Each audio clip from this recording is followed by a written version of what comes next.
Hi, I'm Jules from Riddle Me That True Crime. I'm Robin Warder from The Trail Went Cold, and Jules and I want to tell you a little bit about a case that means a great deal to us. The death of 9-month-old baby Jacob Landine on April the 10th, 1987 in Socorro, New Mexico. The day prior to his death, on April 9th, baby Jacob was being watched by his mother Brenda's new boyfriend John, not his real name, in his mobile home on 1453 Fatima Drive. While John was babysitting Jacob, Jacob would incur what would be his second head injury in a period of weeks. The prior head injury was a subdural hematoma, or brain bleed, and it was serious enough that it needed to be lanced to take pressure off baby Jacob's brain while being monitored by doctors over the course of several days. The circumstances surrounding how Jacob was injured and subsequently died are murky at best, with the suspect giving multiple versions of the events of the day, ranging from Jacob choking and accidentally hitting his head while trying to dislodge a cookie, to Jacob falling and John returning to see the injured infant. The suspect also reportedly confessed to officers that he was indeed responsible, but there is no paper or audio record of this confession in the police file. The reasons given by the DA for not pursuing the case are confusing as well, with one of the reasons being that they were worried that John would file charges against the state. It was the opinion of the doctors that baby Jacob was struck in the head and this was no accident. In the years to follow, John goes on to sexually abuse young Eric, as well as physically abusing his mother Brenda, and emotionally abusing and isolating them both, making their world very small. During the autopsy, layers of abuse seem to be present. A healing rib fracture from around the time of the first head injury is also discovered. It's impossible to say exactly when the injury took place, but what is clear is that someone was abusing young Jacob, and that person was most likely John. Eric Landine, Jacob's brother, has been fighting to get justice for him. However, he faces some obstacles such as the statute of limitations of 6 years on second-degree murder that State Representative Bill Ream has petitioned to have overturned. Join Robin and I, as well as criminologist Dr. Ashley Wellman, an investigative expert, a legal expert, a forensic psychiatrist, as well as Jacob's brother Eric, as we explore all angles of this case and try to bring awareness, understanding, and hopefully, ultimately, justice for Jacob. The series starts on March the 1st. Tune in on your favorite podcast app.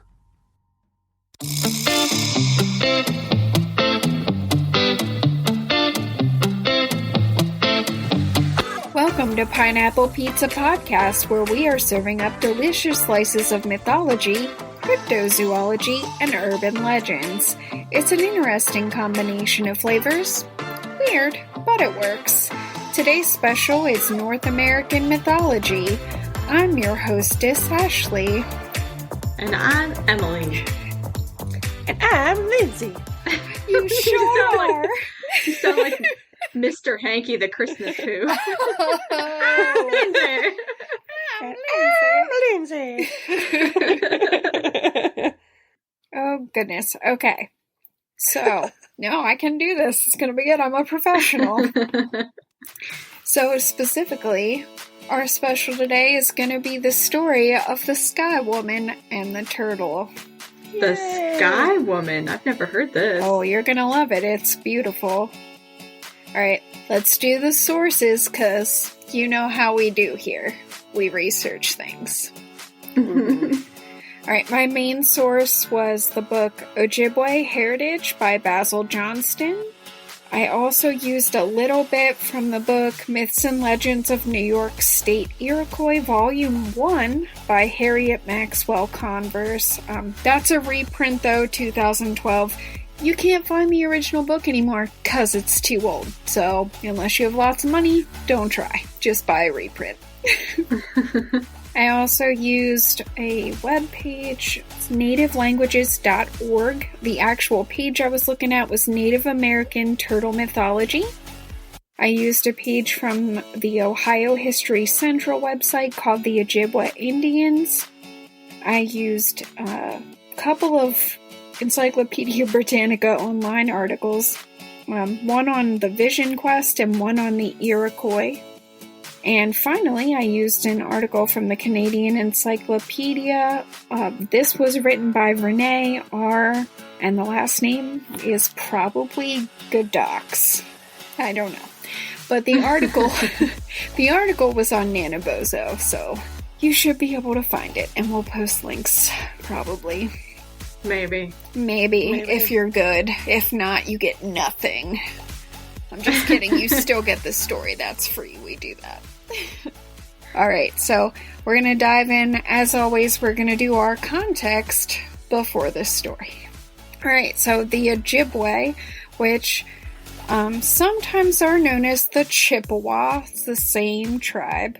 They formed as a tribe in the 1600s and lived in territory throughout the following areas: Michigan, Wisconsin, Lindsay, Minnesota, Whoop, whoop. whoop whoop, North Dakota, which, Nobody wants to visit, apparently. yeah, I found that out the hard way, apparently.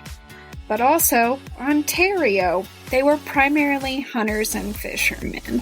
I also am going to briefly touch on a variation of the main story, and this is from the Iroquois, which actually refers to a language, not a specific tribe. So I actually did not realize that. I learned something while I was doing this. I just learned something too. So, thank you. Woo! Teaching people facts.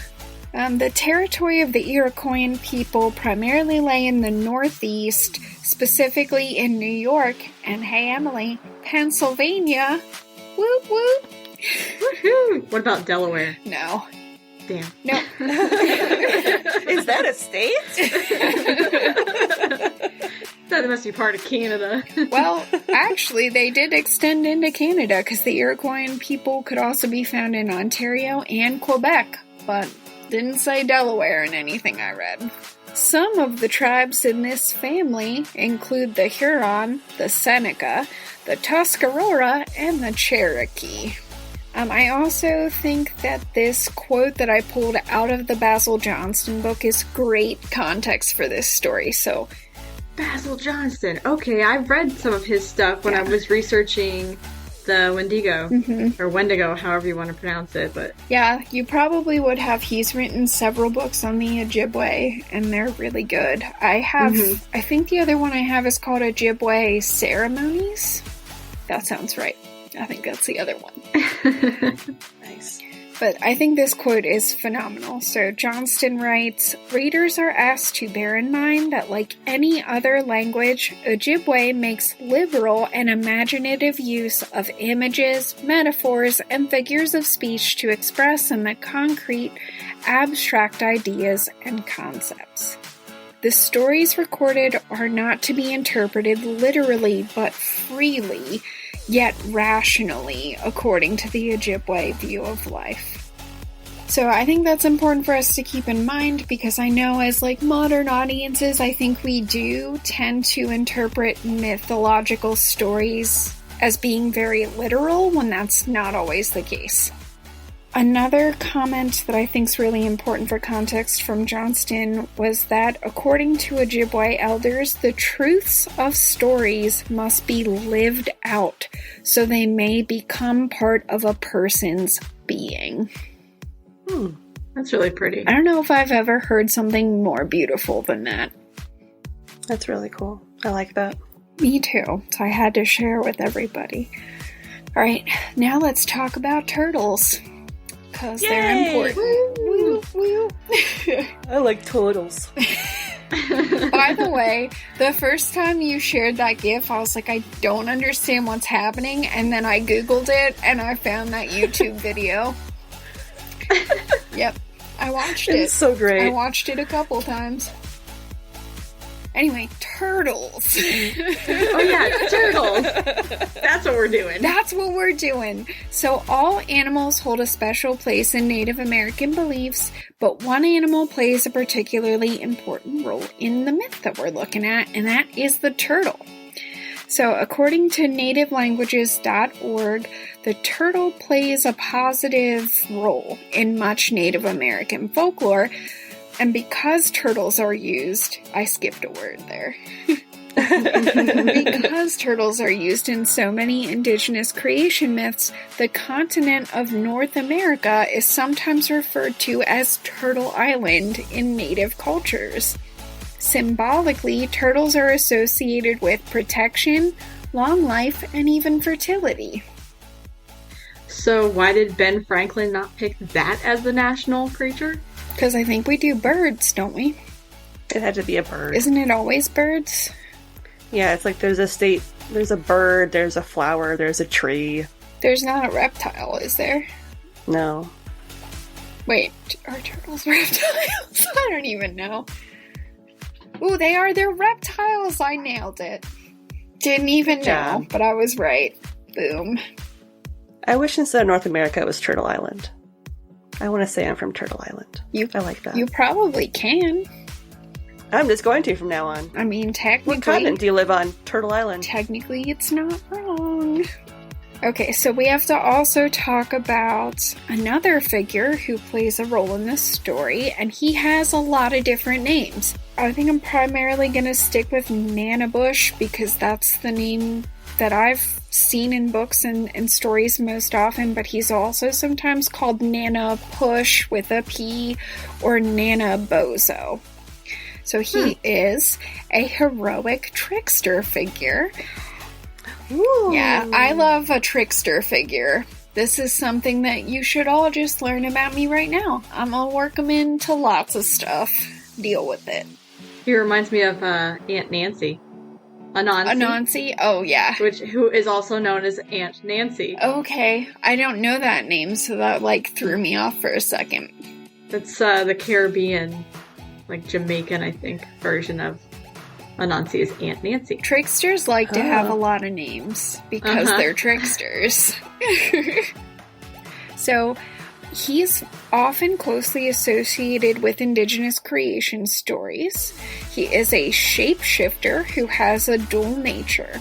So, on one hand, Nana Bush is a creator and protector of life, but on the other, he is a rule-breaking mischief maker, and that's my favorite thing in a person. I like it. This figure appears in many... Ooh, okay, I had to write this out phonetically. This figure appears in many Anishinaabe. Yeah, that's right. And Cree stories, and he is often used to teach moral lessons, which I feel like that's true of a lot of trickster figures. Mm-hmm. You tell stories about them to little kids to teach them right and wrong, and, sometimes it helps and sometimes probably doesn't. Yeah, I feel like a lot of times the trickster gods are used in, cautionary tale type stories. I remember growing up, I had a book on a lot of the coyote trickster god stories, yes. and those were all kind of cautionary tale type things. Don't do this because this will happen. Yeah, they're really fun figures. I mean, they can serve so many different purposes in a story, and I think you guys are really going to enjoy the role that he plays here when we get there. Okay, the last thing that we need to talk about is the Vision Quest, because this is also important for this story and for understanding it. So, while the specific techniques and practices of the Vision Quest vary from tribe to tribe, the most important thing we need to understand is the general concept and goals of the Vision Quest. So in basic terms, it is a supernatural experience in which the quester seeks to commune with a guardian spirit to gain knowledge through a vision that can help to lead to self-fulfillment. So I know we talk about visualization and visualizing goals and even kind of vision board type things in our culture still, but I think a lot of people don't fully understand the way that visualizing something is supposed to manifest it into reality, but that's really what the Vision Quest is all about.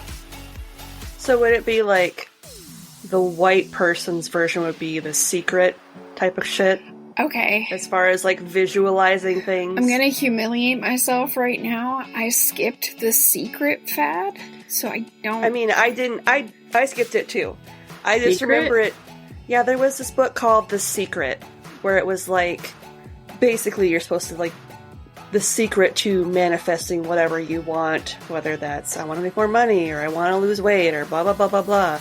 It was basically a self-help type tool, you use this to help you manifest Okay. you want out of life. Yeah, I guess I would say that'd be like a capitalist version of this, because it's not, that stuff is not the goal of like a real vision quest. Like a vision quest is about self-fulfillment in like a spiritual, like moral, self-growth way. It's not about like visualizing that job you really want.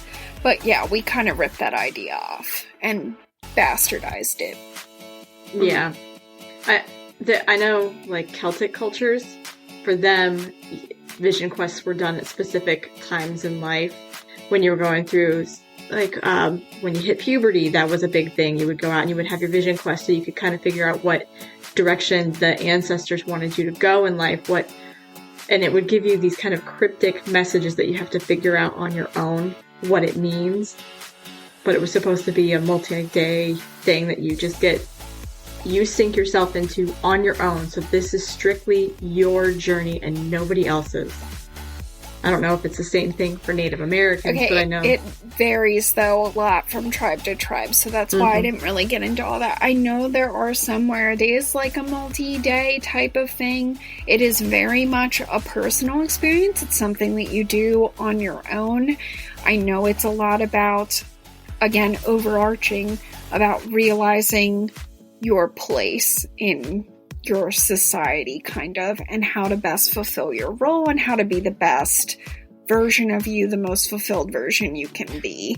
But yeah, the amount of time you spend, or like when you do it, and honestly, I think some tribes do it multiple times throughout a person's life, which would make a lot of sense because you change as you grow over time. But it varies, and I didn't really study it. Alright, let's get into the story, and hopefully I can handle all these pronunciations, because I wrote them out. Nice. at least they're not Russian. Yeah, they're not Russian. It's not so much the sounds, it's just the number of syllables and wanting to not mess any of them up. So, this story is in parts, so we're going to start with part 1, creation. So, a vision came to Kiche-Manitou, which roughly translates to the Great Spirit. In this vision, he beheld a sky filled with a moon, a sun, stars, and the earth, which was made up of valleys and mountains, plains and forests, lakes and islands. Closer still, Kiche-Manitou saw trees, grasses, vegetables, and flowers growing from the earth. And then he saw moving life, which also had 4 types. By the way, 4, very important, and it's going to keep happening. Moving life also had 4 types: walking, swimming, flying, and crawling creatures. His vision showed him the life cycle: birth, growth, and death, but simultaneously, he saw other lives continuing on. The only constant was change. Kiche-Manitou's senses were filled by the vision. He could hear songs, stories, and cries. The wind and the rain caressed him, and he experienced fear and courage, love and hate, happiness and sadness. Afterward, he meditated at length to understand his vision more completely. Because he was wise, Kiche-Manitou knew he must bring his vision to fulfillment. He must bring to life all he had seen, heard, and felt. So basically, the beginning story, the creation story, starts with a vision quest. Oh, that's pretty cool. Yeah. I didn't even put it together like that. Yeah, that is cool. So dumb. Yeah, see, not yet to the you're dumb, but like, yeah, that's why I stopped and was like, just so you know. Vision quest. It happened. It was beautiful. It was beautiful. I'd want to make that too. It sounds pretty good. Now we're going to get into the actual making of stuff. And this is where he goes, shit. He's all like, platypus. From nothing, he crafted the 4 elements: rock, fire, water, and wind. And into each of these he breathed life. careful to bestow a different essence upon each one. Each element had its own unique power, which was its soul or spirit. The wind, my personal favorite, became the breath of life itself, as well as receiving the gift of music. And that's why it seems like the wind sings sometimes. Oh, I love that. I love that so much. Then from each of these 4 elements, Kiche Manitou created earth, sun, moon, and stars. On these 2 he bestowed unique powers. For example, the earth was gifted with growth and healing powers, while the sun received the powers of heat and light. Upon the earth he made mountains, valleys, islands, plains, and bodies of water. Everywhere he looked he saw beauty and harmony. Next came the plants, which had, you guessed it, 4 varieties. They like 4. Flowers, trees, grasses, and vegetables. How's that sit with you, scientist? I could see how it would be pretty easy to group things that way. Yeah. So he placed these where they would lend greatest harmony, order, beauty, and beneficence. Then he created animal life, making sure to gift each beast with its own power and nature. Thank you, motorcycle. Not a beast, a machine. Last but not least, I guess, depending on who you ask, he made humans. And I want to read this as a quote because I think it's beautiful. So Johnston writes, quote, "Though last in the order of creation, least in the order of dependence, and weakest in bodily powers, man had the greatest gift, the power to dream." That one gave me chills. That was such a good one. Isn't it so really good? good. I had to quote that because there was no way I couldn't do it better. You just can't improve on perfection. So with all of life now in existence, Kiche Manitou made the great laws of nature to ensure harmony and well-being for all living things. These laws govern the movement of the sun, moon, earth, and stars, the powers of the water, fire, wind, and rock, and the rhythm of life itself, the cycle of birth, growth, and decay. His vision was now complete. And that's part 1, creation. Now let's move on to part 2. Anyone want to guess what part 2 is? Turtles. No. We will get to the turtles, though, and it will be beautiful. See, my first thought is, man fucked something up. I could see how you'd get there, but part 2 is destruction. Oh, hey, yeah, but if it's man related, I don't know. This one's actually natural disaster related. So, large clouds formed and brought a storm upon the world, flooding it until even the mountaintops were submerged. Nothing remained but sea. All the humans, plants, and land animals died, leaving only marine life and birds to continue on. For many generations, the world was nothing but sea. That's it for part 2. Short and sweet. Wow, that's very similar to Noah and the Ark and the Great Flood. Was there a Great Flood? I don't know. People wrote this in.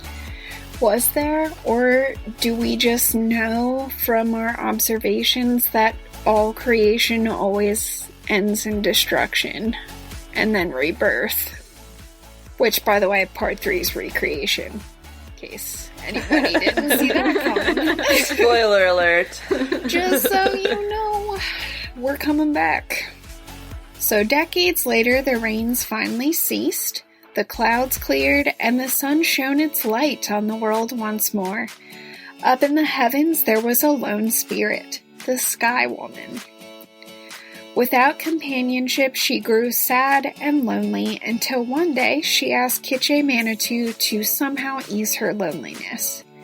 In his compassion, he sent a spirit for her to consort with. Bow chicka bow bow. They were happy together for some time, and eventually the Sky Woman grew pregnant. But before she gave birth, her consort left her. I don't know why. They don't really go into it in this story. It just says that he goes. Yeah, he waits until he knocks her up and then he pieces the fuck out. That's what happens. That sounds like real life. So on her own, she bore 2 very different children. One was pure spirit, and the other a purely physical being. Because their natures were complete opposites, they grew to hate one another until their disdain culminated in a fiery battle in the sky and they destroyed each other. Because that's how siblings do in myths. As you do. As you do. Maybe, the spirit one played too many practical jokes on the physical one. He didn't like it. Maybe he wanted to soar. You can't see me! How do you even battle the spirit one? I don't know. I feel like that would be the torment every time you try to take a swing or throw something at it, or it's just gone. They found a way because they destroyed each other. I just picture it very childishly as the whole, stop hitting yourself thing, where the spirit one, uses the wind or something to make the other one punch himself in the face. Yeah, that actually sounds a lot like my childhood, except we both had physical bodies, but she made me hit myself a lot. Love you, Tiff. I love you. Older sisters. Gotta love them, even though sometimes they make you cry when you're little. Or when you're grown up. Yeah. Yep. Yeah. Siblings do that. So, understandably, the loss of her children left the Sky Woman pretty grief-stricken. So she again returned to solitude until Kitche Manitou decided to send another spirit to consort with her to ease her despair. The cycle of happiness, pregnancy, and the exit of her lover repeated itself. This time, the water creatures witnessed this and sensed the Sky Woman's weariness.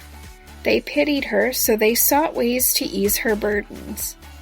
After some time, they persuaded a great turtle to swim to the surface of the sea and offer his back as a safe haven. The Sky Woman accepted the invitation, coming down to dwell on the back of the great turtle. She asked the water animals for one more thing: a bit of soil from the floor of the sea. One by one, the animals gladly attempted to retrieve the soil for the Sky Woman, and one by one they returned unsuccessful in their mission and feeling ashamed of their failure.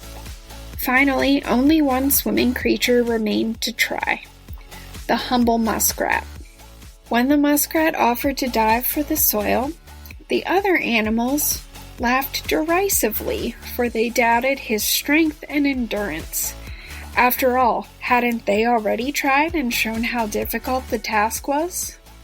But the muskrat was not discouraged, so he drove to the bottom of the sea. At first, the other animals smiled as they waited, expecting him to give up and return with nothing as they had. But as time went on, their smiles faded to worry, as the little flicker of hope they'd held became extinguished. Well after the onlookers had given up, the muskrat floated to the surface, only semi-conscious, yet clutched in his little paws was a small bit of dirt. Aww.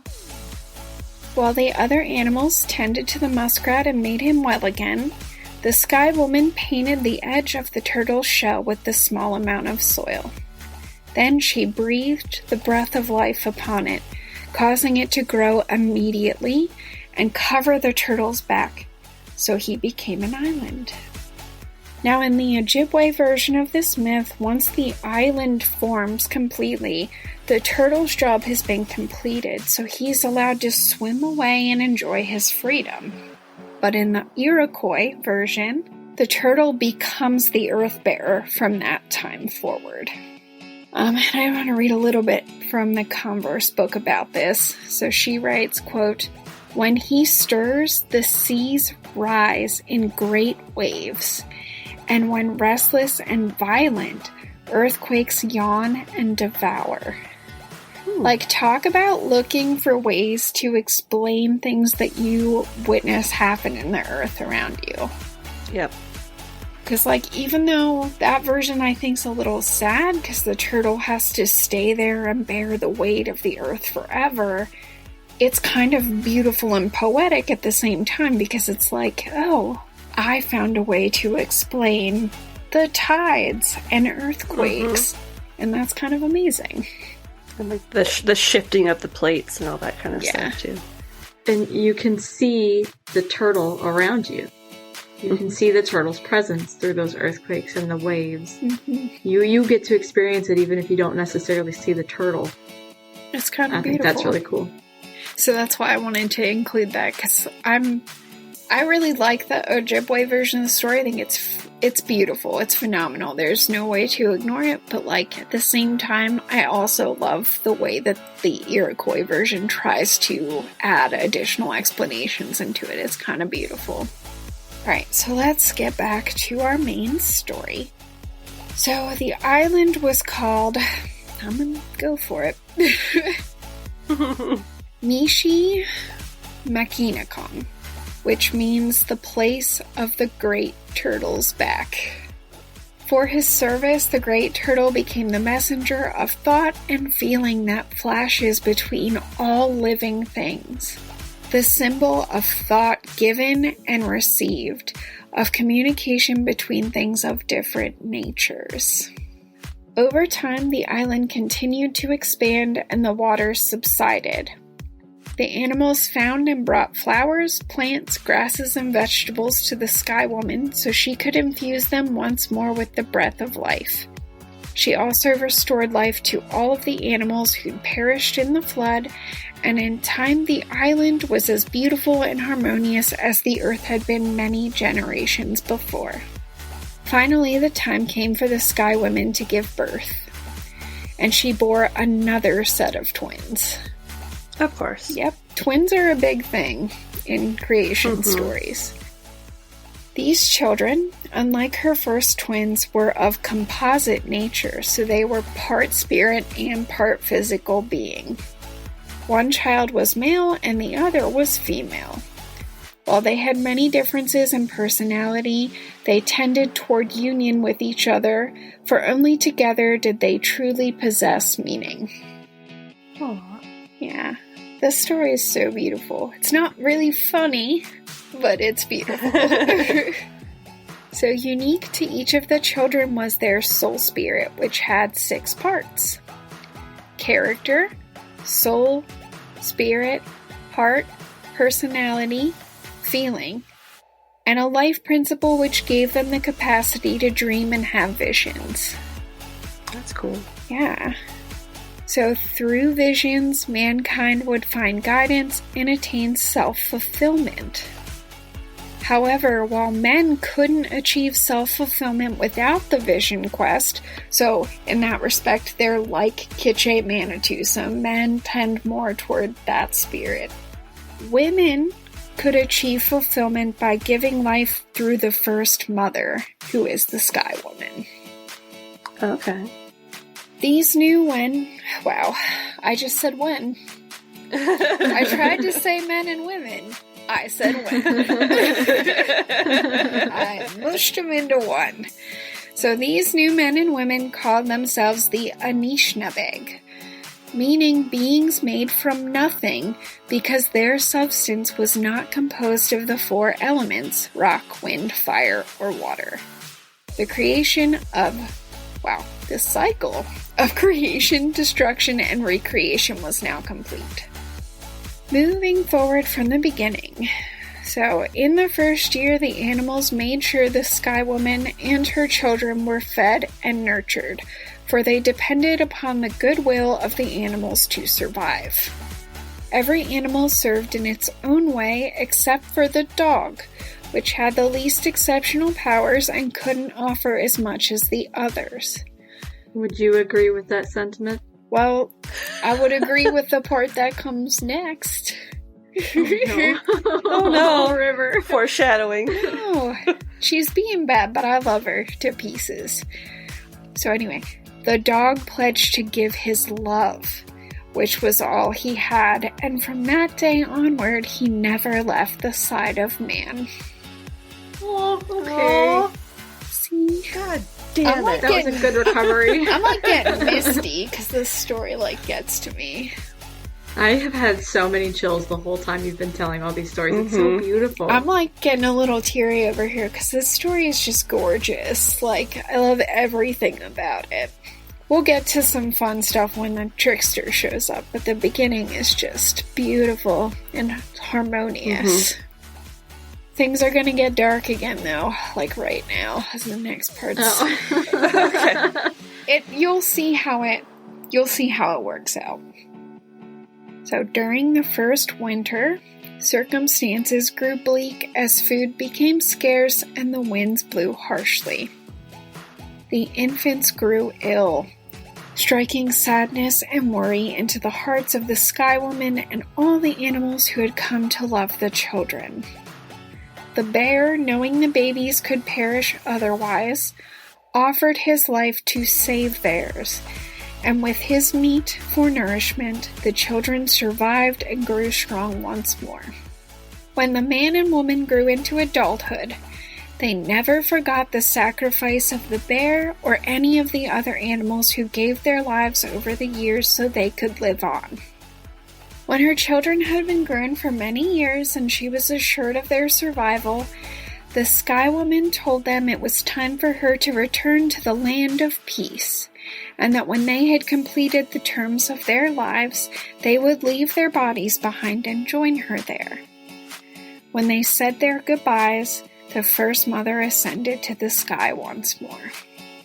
Over several generations, the Anishinabeg thrived and multiplied as they lived and worked happily amongst their animal brethren, until one day a pestilence came, threatening to wipe them out entirely, and many humans died. Sorry, this part's extra hard because, like, we're in a pandemic. Okay. One of those who died was a young boy called Odaman. After leaving his body behind, his soul spirit traveled along the path of souls for 4 days before reaching a foggy ridge. When he found the entrance to the land of souls, Odaman pled for the lives of his people and was restored to life. After reviving, he told the Anishinabeg their conditions for entering the lands of souls and told them of a promise Kitche Manitou had made to them.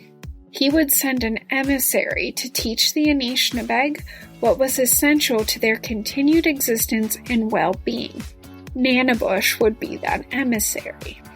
Uh-oh. Wah, wah, wah.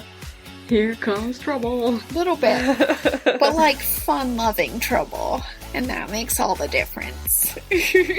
Nana Bush is probably like, ugh, these humans, I'm gonna at least make this fun. Well, we gotta do a little bit of work before he gets there, so we're gonna back up. Nana Bush was the child of a human woman and a spirit. Ugh. I'm sorry, I forgot to write out how to pronounce this one, but I think it's Epingishmuk, which means the West. So Nanabush possessed supernatural abilities, so he looks like a human, but he has supernatural powers. After his mother passed away, Nanabush was raised by his grandmother because he had no relationship with his father. When young Nanabush would ask his grandmother about his father, she would always tell him later. As he grew older, Nanabush eventually realized that the powers he possessed were supernatural, at which point his grandmother decided it was time to tell him about his father. Feeling abandoned and upset, Nanabush set out to find his father and avenge his mother as the young man blamed his father for her death. After many months of traveling, he arrived at a mountainous region where he finally sat down to rest under a tree. He had no idea how he would recognize his father if or when he found them. Which, little concerning. Like, I'm going to find you and make you pay. I don't know what you look like. I feel like it's Inigo Montoya and the Princess Bride. Do you have 6 fingers? Yeah. Are you the 6-fingered man? But see, he still had a quirk. He had a physical quirk he could use to find him. He did have a clue, but this guy's a spirit, so... So, Nana Bush is like roaming the world in this scenario, going up to various people and saying, "My name is Nana Bush. My father killed my mother. He must prepare to die." And now he has a nice mustache, because that's what happens. Okay, so as he sat under the tree, he suddenly heard a voice that warned Nana Bush to beware of his father, for a Pingishmuk is extremely powerful and would come to destroy his son. The voice said, "Go to the place of the flint and gather the pieces. You must collect them and put them into a bag. If you sharpen them, you will be able to give them another force, and they in turn will give you the power of fire." Yeah. Nana Bush looked up into the tree above him and realized the message had been delivered by a woodpecker. I'm just saying.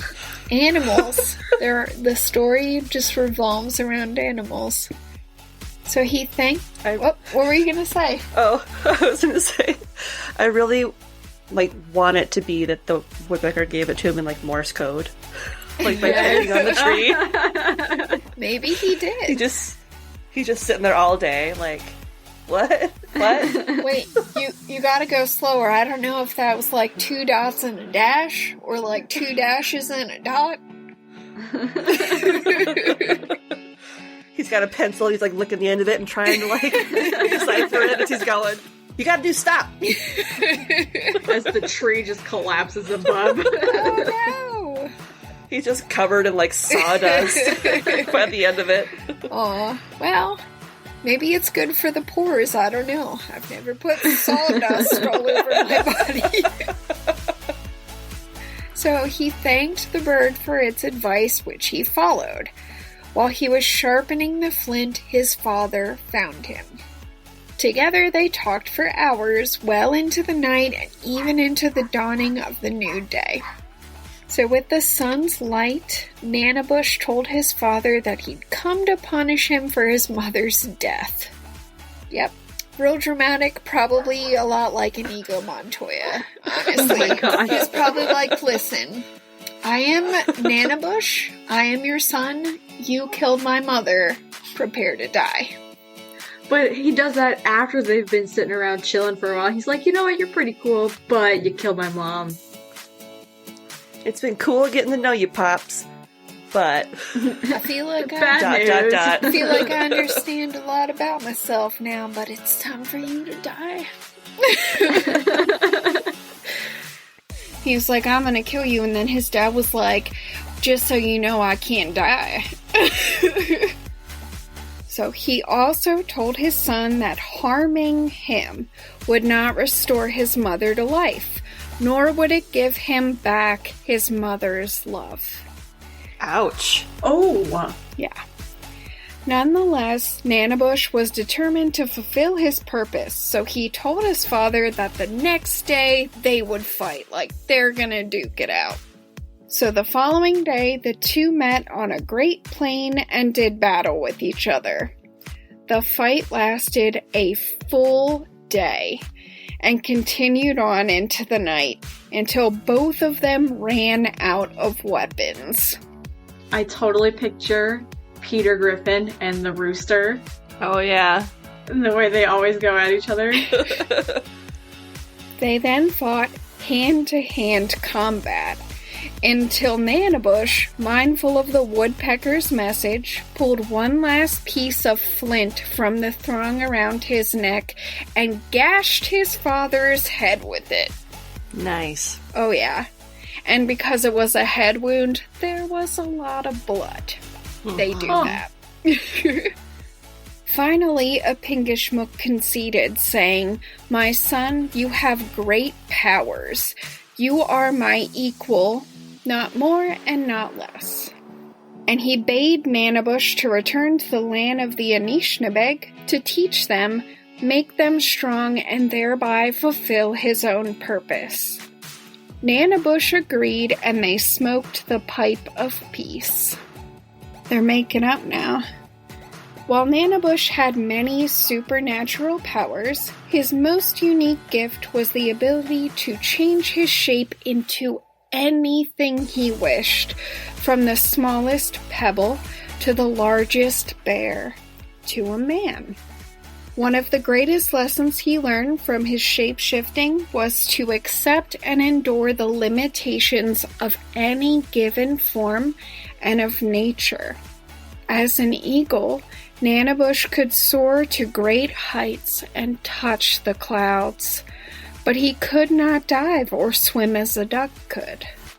Most of the time, though, Nanabush chose the form of a man, for he understood that beings only fully accept and understand their own kind. That's very true. It is. If a giant talking duck came up to me, I would try to kill it. You would pick a duck. Yeah. It would be a regular-sized duck. It wouldn't be that's a giant duck. But that's true. It'd still be scary, because it'd be talking at you. Yeah. Have you guys seen Soul yet? I have. No. Yeah, okay. So I picture the duck talking to Lindsay, but everybody else views it as just the duck going, wah, wah, wah, wah, wah, wah, wah. And Lindsay totally understands what it's saying, like a crazy person. That movie was so good, I cried. It was good. I cried, but like happy tears, not sad tears. No, I haven't watched it yet because I don't want to cry. And then I watched Toy Story 4 and I ugly cried for like 2 hours that Why day. would you do that to yourself? Because just catharsis is so good for the soul. Sometimes you just need to ugly cry it out. Ugly cry. That's why I like to watch Inside Out. Oh my god. That's another one. I saw that once and I was like, I can't. Persephone wanted to watch that the other night and I was like, no. Because I will go into a depressive spiral. And I don't feel like doing that right now. So, thanks. She was like, it's a really good movie. And I was like, I think you're forgetting a big portion of that movie. I think you're just going to throw that out there. That it is emotionally devastating, just so you know. And you probably don't understand because you don't have mental illness. So, yeah. Fair enough. That we know of. Looks over her shoulder. Just gonna let that hang there. Dun dun dun. For all of his many attributes and his complex nature, the Anishinaabeg came to love, accept, and understand Nanabush. Now, the last part of this, there's no way. Like, it was just too beautiful, so I'm gonna go ahead and directly quote from Johnston again, because I could have tried to rewrite this for 1,000 years and not done it justice. So, quote, "In his conduct was reflected the character of men and women, young and old. From Nanabush, although he was a paradox, physical and spirit being, doing good and unable to attain it, the Anishinaabeg learned. For his teachings, they honored Nanabush." It hurts me in my soul, a little. Like, in a good way, but the part where they're like, he does good, but he cannot fully attain it. Why? Aww. Why would you hurt me? But anyway, that is actually it. That's the story of the Sky Woman and the Turtle. I really liked that story. It's so good. There's so many aspects to it that are heartbreaking and sad, and yet there's something that's really endearing, and there's this chance to redeem mankind, and it's beautiful. And not just mankind, it's all of creation, because creation is remade and rebirth, and that's really beautiful. Yeah. I don't know. I feel like you can really see a lot of the inspiration for for Jungian psychology in this story, but he also did live with Native Americans for a while. So, yeah, it's all about learning about cycles of birth, growth, destruction, and rebirth, and the way that the circle is beautiful. Like, even destruction is beautiful somehow. Mm-hmm. I think we go through that even on small personal scales with over and over within our own lives. We absolutely do. We have to totally tear ourselves apart, tear ourselves down, and then start new. And sometimes someone else tears you down, but you're the one that still has to rebuild it. Okay, let's go ahead and do our last part of all the myth sections, which is when I try to find other places we can see this story, even if it's only parts. So I decided to start easy on myself, because I was a little all over the place with this one. So I was first like, okay, well, I definitely know of another creation myth that involves the world on the back of a giant tortoise. And it's from the Hindu creation myth from India. So in that story, it's a little bit different, though, because the earth is on the backs of 4 elephants who are then standing on the back of a giant tortoise. Okay. Yeah, I suppose elephants are a big part of their culture, so that makes sense. It's a very complicated balancing act there. But if you think about it, like, and I realize this was a little while ago now, but if you think about it, that version also probably matches with the Iroquois variation of this story, where the turtle stays under the earth forever. And so they explain, stop it. Sorry, my dog is just being a butthole, but it's fine. Oy, okay, but yeah, so in the Iroquois version, they say that the movement of the animal still under the earth helps to explain phenomena like earthquakes or the changing of the tides and storms and things like that. So I imagine the elephants have a very similar role in the Hindu version of the story. But I kind of feel bad for that turtle. That's like, not only are you holding up a whole planet, you're also holding up 4 giant elephants forever. Yeah. Okay, so another place we can see this, I'm like all over the place with this one, so I also jumped contemporary. So a modern place that we can see this is if you're familiar with Terry Pratchett's Discworld series. Okay, yeah. Yeah, their Earth is an Earth that's on the back of a turtle. Like, it's shaped like a flat disc, but it's on the back of the 4 elephants on the back of a giant turtle. Okay. That sounds like Terry Pratchett. Yeah, and my personal favorite book, I haven't read all of the series, but my personal favorite book is The Last Hero, because it's a graphic novel. So you end up with these, like, full, like, 2-page, big, like, beautiful artist renderings of a world on the back of a turtle. Oh, that does sound really pretty. Gorgeous. Okay, so I also wanted to look at trickster figures, because that's the other half of the story. So half is creation and half is trickster figures and their role in culture. And I know you guys already know this, but these are literally everywhere. Like, I don't think there's a culture since the dawn of man that didn't have some kind of trickster figure. They're everywhere. Because we all know that person that is a trickster to some extent. And then somebody along the way was like, there has to be a god that's making this happen. Oh, goodness. So I picked some examples. I could have done this for, like, again, I probably could have done this for, like, 1,000 years, and we still would have had a lot left. But I picked some that I thought people would be familiar with. I thought that'd be more fun.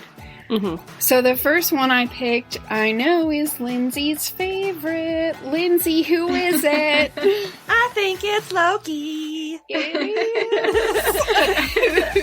As she dances around. I was hoping, I was like, Loki, Loki, Loki, Loki. I had this before you even started texting me pictures of Tom Hiddleston, so... Nice. But as soon as you sent that, I was like, oh yeah, first one. Nice. So Loki is a figure from Norse mythology, and I'm sure most of our listeners are... you obviously know him, I'm sorry, but he's in the MCU, and if you're not watching the Marvel movies, like, what are you even doing with your life? What does life look like for you? I imagine it's very sad if It you've looks never seen a Marvel movie. But yeah, so, you know, you get a fairly good idea of what his powers are, the scope of his powers in those movies too, which is freaking awesome. So he can very much shapeshift. We can see him project all kinds of different images. He can project himself into a different position, but then not physically actually be there, which I gotta say that might be my favorite because Thor always falls for it. It kills me. And of course, he's a master manipulator. He's a master manipulator, and that's really the heart of a trickster figure. Someone who can convince you something is true, no matter how much other information you might have that's telling you it isn't. And he does, kind of like the description of Nanabush, there are some aspects of him where he does try to be good and do good things, but he can't fight his nature. At some point, he has to go back and do something deceitful or trickster-ish. Like, he can only keep that for so long before he has to do something to, like, revert back. Yeah, and that's awesome, and it's really reflective of the nature of man, if you think about it. Like, there is not one human being, I don't care how good they seem like they are, we all have a dual nature. You always, even if someone never voices any of the negative things they've ever thought, I guarantee you they've thought something mean about somebody, or they've told a lie because they were in a situation where they felt like they needed to. We've all done it, and that's why the trickster figure is so freaking cool, because he really gets at the complexity of human nature. And I feel like it's a character, too, that so many people can relate to, and that's why they're so popular, and there's so many of them in different cultures, because, in a sense, they are the most human of the kinds of gods that are created to explain and describe certain things, because anyone can see themselves in some of these trickster characters.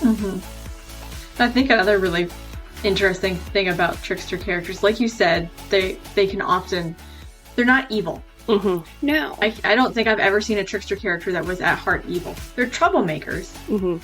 But I think a big thing about tricksters is a lot of times they get in their own dang ways. Yep. Absolutely. They do. They cause trouble for themselves as much as they cause trouble for other beings. And that's another really human aspect. Oh, yeah. Don't we do that to ourselves all the dang time? We just love to shoot ourselves in the foot. Metaphorically, but, you know, well, some people do it literally, but hopefully you stick to metaphorically shooting yourself in the foot. We just do, though. It's just, we have this way, I think, of as human beings, of just getting so caught up in things, whether it's caught up in a moment as it's happening or caught up in your own thoughts. I'm always all up in my own thoughts, and it screws me over every time. Same. So it's like, I feel like we really do identify, because you're right, no matter what the trickster does, I mean, he's definitely not evil. No. But he also can't always be good, and he can't always do the right thing, because sometimes it's just not in him. Or her. Sometimes they're female, but I think all my examples are male. They are. Every single one of these is a man, and I'm only just now realizing it. Whoops. Which is kind of funny if you think about it, because I think women are pretty good at being tricksters. We are. But, you know, if you don't get caught that much, does it count? So the next example I have, I know that you're familiar with, Emily. So this one is Anansi. Yay! That's the one I was hoping you would pick. Yep. So Anansi's primarily from African and Caribbean folklore. And he takes a lot of different forms. Do you want to talk a little bit? I know you know some things. Yeah, Anansi is primarily known as Anansi the spider. That would be, I think, his biggest form. Typically a spider, half human, half spider, or human form. Yeah. But it's not like a human-sized spider, thank God. I think it's always an actual spider-sized spider. I think so too, and like that used to freak me out so bad. Like when I was a little kid, because that's how I heard about Anansi, was from like a storybook for children. And I was like, oh my god, that's got to be a big spider. I know. I was immediately thinking of the giant spiders from Harry Potter. When you said that, like Eric, what was his name? I can't remember what he was called. Oh. It's not like Aragog. Is it Aragog? Aragog, yep. Uh-huh. Sweet. I knew we were going to get there. Well, I couldn't remember if that was a character from Lord of the Rings or if that was Harry Potter. So Aragorn is Lord of the Rings. Yeah. The other cool reason I picked Anansi is because there are a lot of variations of Anansi's name, which is actually how you threw me off the one day because you were like, Aunt Nancy, and I was like, I don't know who that is, but it is an Anansi. Yeah. So that's another, I feel like, really cool idea for a trickster character, is to have someone that has all these different names, and Nana Bush is like that. So you might not even know who you're talking to. And that's part of how they get you. Oh, it is. Those devils, but we love them. So another one that I picked is Dionysus, who is a Greek god. He's also the god of wine, just BTW. Oh, yeah. I was like, I recognize the name, but I'm blanking on where I've heard it before. Yeah. And then she hears wine and she goes, oh, okay, I know that. And if you think about it, the second you hear it, what makes more sense than someone tricking you than a god of wine? Like, absolutely. We all make dumb alcohol-fueled mistakes sometimes. Some of us quit drinking because of it. Okay, so I have a bunch of other examples. Some of them I'll talk a little bit about. Some of them I'm just gonna throw it out there and move on. We have Maui, who's from Polynesian folklore, who I obviously picked because of Moana. So if you haven't seen that movie, you probably should, because it's amazing, just in case you didn't know. But also there's a trickster god in it, and he's kind of phenomenal. And he's a shapeshifter, which is awesome. Gotta love voiced by literal. Dwayne Johnson. Yes. And he will say you're welcome when you have not thanked him, and we're not planning on it. That's exactly what was going through my head. This is very true. I have thrown you off your entire game. I feel like Dwayne Johnson could also do that. Like, if he smiled at me, I would not remember my name. And then he'd say, you're welcome. And I'd be, like, passed out. And that's fine. I also picked Sly Peter, who's from Macedonian and Bulgarian folklore. The figure Puck, who's from Shakespeare. Yes. Yeah. What? That's a good one. Yeah, I had to include a Shakespearean trickster. That's just necessary. Reynard the Fox is from Dutch, French, English, and German fables. Oh, wow. So you can see I went like all over the world on that, but I also picked 3 more modern examples. So the first one is Bugs Bunny. Oh, yeah. I can see that. Yep. Yeah. Yeah, that's one of those ones that you never notice because you're usually watching it when you're a kid. And you don't know any better. But if you take more than 30 seconds to think about it, it's 100% true. Yep. Yeah. He's been fucking with Elmer Fudd for decades. And Daffy Duck. Daffy Duck. Oh, I miss cartoons. Don't ever get the DVDs, though, because it's got, like, a foreword by Whoopi Goldberg for whatever reason, and she's like, you have to take these cartoons with a grain of salt because they were super racist back in the day. They all were. this kind of stuff. And They were. And it's like, yeah, we know. Like, you don't have to warn us. I feel like the whole problem with revisiting stuff from your childhood when you're older is you absolutely notice a bunch of super inappropriate stuff, and then it shatters your entire image of your childhood.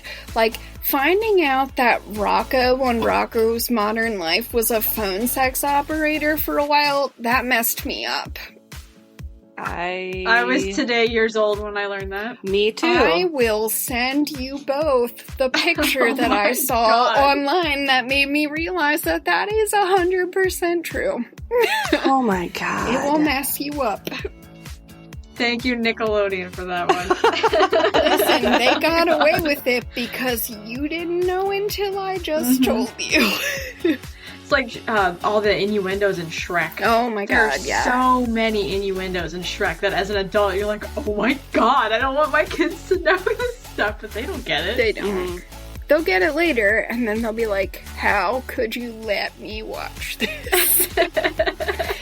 Which, you know, to be fair, I feel like my mom tried to stop me from watching a lot of stuff when I was a kid, and I was like, I want to watch it even harder now. Yeah. Okay, so my next one is super obvious, but I'm still gonna do it. The Joker from Batman. Yep. Literally, That's a good one. his name is the Joker, so if you didn't realize that, I am sorry for you. Something is fundamentally wrong with you. Yes. I mean, We can't help you with that. his name is the Joker, he paints himself up as a clown, and he regularly fucks with everyone's heads.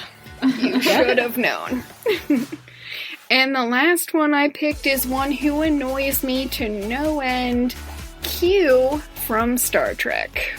Oh, yeah. That guy's kind of a dick. Freaking guy. He's a huge a-hole, but he's definitely a trickster, even though he annoys me. I enjoy his character reimagined because the actor who plays him voiced the character Discord in the My Little Pony Friendship is Magic reboot. I knew that. Oh my god. And he is exactly the same type of character as Q, but in a more child-friendly and hilarious manner. And in a less, like, if you mess this up, you'll literally die, and that's why it's funny way. Yes. Yes. Because, you know, to us mortals, that's not funny, Q. You're just being an asshole. Yep. But you are a trickster, so fine. You're just the most annoying one. Was Q the robot? No. Who am I thinking of? I don't. You're thinking of Data. Oh, you said robot. Isn't Data a robot? He's an android. Cyborg thing. Android. He's an android. No. This is an android. Feel. No, He can feel things. No, that's a phone.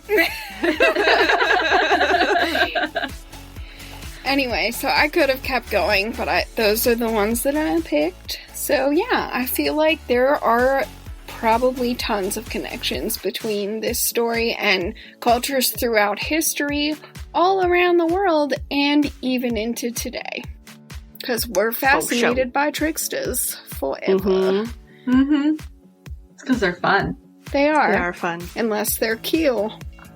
They're oddly endearing. Yeah. They drive you crazy, and sometimes you hate them, but at the same time you love them because they do have that ability to turn it around and make you think, oh, maybe there's a possibility for this person to not suck so hard. Yeah. Well, and sometimes you want them to fail. So Well, that's part of their charm too, is you want them when like it's with cute. the Joker. And the Well, Joker. and like with the Joker, you're like, you know he's gonna fail at whatever he does, because that's just how it happens. But it's fun to watch the ride. So, I guess, does anyone have anything, like, uplifting or anything that we want to share before we go into the closing? Well, today we're recording on our premiere day. That's true. So that's pretty exciting. Even though this won't come out for like another month. It won't. But still. Here's a message from the past. It's a time capsule. Yeah, Yeah, that's true. That's a good one. I was excited for it. I was too. I stayed up a lot later than I should have. It was not good. Oh, I have one. I binged through the entire series of The Queen's Gambit on Netflix, and it's so good. Is it? So freaking good. I watched the first episode last night with Thomas, and I was like, it's about chess. I don't know if I'm going to like it. I really dig it.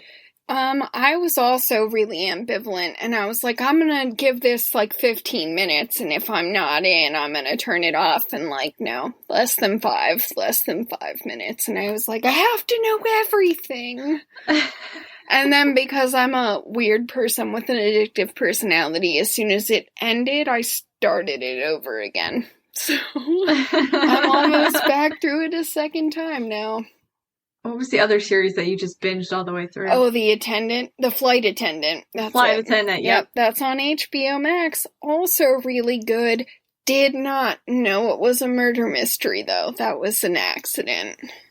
I was like... Maybe that's one for your show. I was just, watching it, having fun. I mean, she seemed like a cool, complex, kind of messed up character.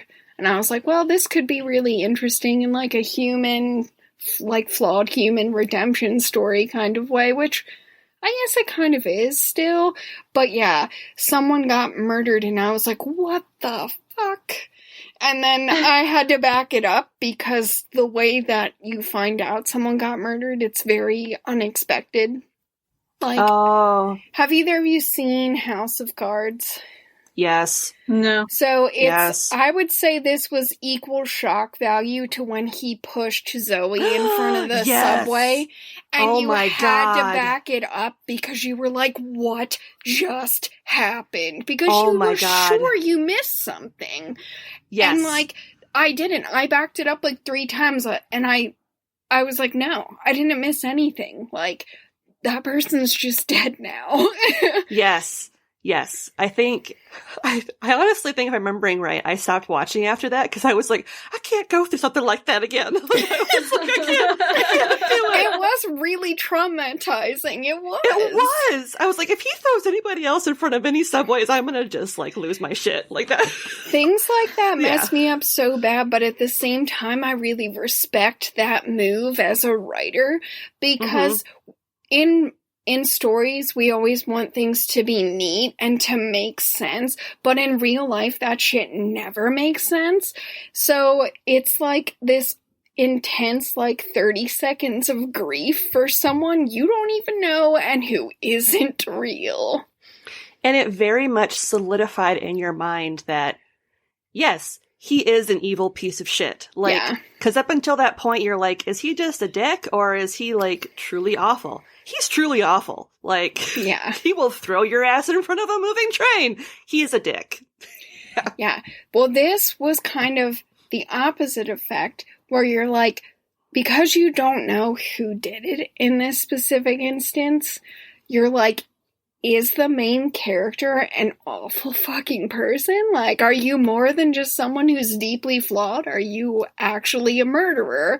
Or did something else, completely unexplainable happen? And I couldn't stop fucking watching that either. I was exhausted that day, and I stayed up until I finished the last episode at 11:30. Or whatever time I sent that text that I was like, I'm gonna go to bed, and then I put my dog out and brushed my teeth, and then laid down and continued thinking about that show for another 30 minutes until I finally fell asleep. There was so much happening. And the Queen's Gambit's the same way, but not, because no one gets murdered. Well, that's good. I don't even feel like that's a spoiler. No one gets murdered. It's inspired a lot of new chess players. I'm gonna be honest with you, I hate chess. I have tried to learn to play at least half a dozen times. I suck. I suck because I have the concentration to care about what's happening for maybe 20 minutes. And then I just want the game to be over So I start moving whatever until I lose. I think that's how I play with Joel with games all the time. I'm like, nope, I'm done. Checked out. You win. I'm never like that either because I love to win. And if I could win at everything all the time, that would be my ideal existence. And I would never stop gloating about it because I'm a bad winner. But if you think I'm a bad winner, I'm a worse loser. I used to be that person that would flip the game board over. I would flip the whole board over, even if, like, it was Monopoly and a bunch of people were still playing. You're not anymore. I've gotten a lot better. I don't flip boards over anymore. I will still accuse you of cheating when I lose. Oh, goodness. Okay, well, that was a lot of unnecessary and psychologically revealing chat.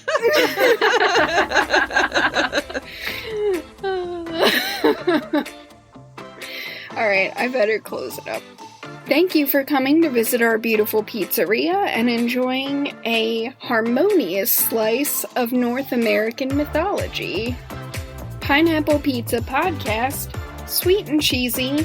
Not everyone understands our awesomeness, but we're glad that you do? ?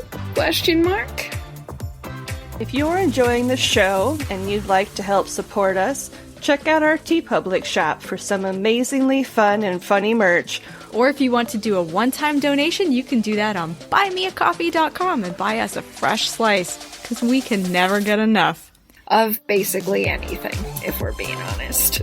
If you absolutely love the show and you want to check out some fantastic bonus content, you can become a donor on Patreon and earn all kinds of amazing benefits. We have 3 tiers to accommodate almost any budget. The $3 Mythbuster, $7 Cryptid Hunter, and $15 Storyteller.